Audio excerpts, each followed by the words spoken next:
What information do you have in your possession that your frontline agents who risk their lives every day, and some of whom give their lives every day, don't have, that will tell you that you won't lose operational control to some of the border, at least when Title 42 is lifted? We have a plan. We have a plan that we have developed and that we have been preparing to execute. Your six-pillar plan? Have been implementing since September of this past year. So here's the thing.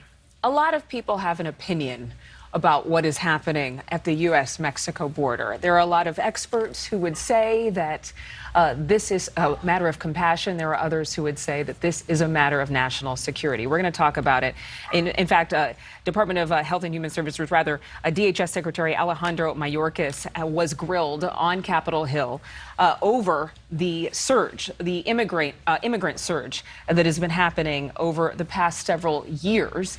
It's only gotten worse over the past several months, and Title 42 has been hotly contested. This is the COVID-era border policy that was originally planned by the Trump administration, reinstated by the Biden administration. It's set to expire on May 23rd. Title 42 is a public health order instituted by the CDC.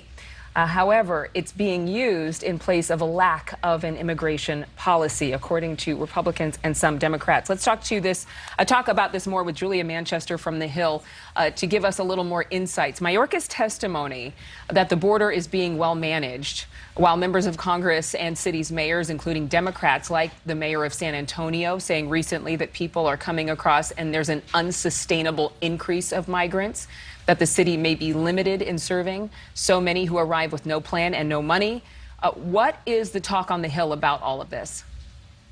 You know, I think the talk on the Hill is that this is, extremely, obviously very political right now. You have this happening, obviously, ahead of a midterm election, Adrienne, and you have Republicans wanting to pounce on this issue. But at the same time, though, we do see videos at the border, and we see these reports from Democrats, for example, like you just mentioned, saying they are struggling to maintain control of the border. So you have the Biden administration very much on defense. We know that last year, President Biden assigned Vice President Kamala Harris to essentially be in charge of the situation at the border, but it still continues to be a thorn in the administration side. So right now, you see the Biden administration on defense, not only from Republicans, which is to be expected, but also Democrats. So that's how you know it's a serious issue. And Alejandro Mayorkas set to have another day of, very contentious testimony on the Hill.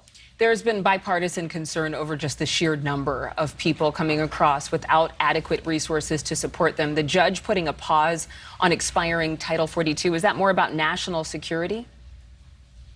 I think it's, potentially about national security right now. There's been concern about who's coming over the border and how Border Patrol agents and those working at the border can vet those coming over the border. So I think it has to do with that. But it's also obviously this talk about a so-called plan to replace Title 42. I think there's a lot of concern that the administration has not does not have a well thought out plan to deal with this. Remember, Title 42 was instated during the pandemic, so it's a pandemic era policy. So the administration would say, now that we're sort of, hopefully, knock on wood, there's a light at the end of the tunnel with the pandemic, maybe it's time to retire it. At the same time, though, they say, opponents of the repealing Title 42 say it's needed right now as we're seeing this massive surge of migrants. I know that the federal judge's order only involves a short pause, but will the administration fight this?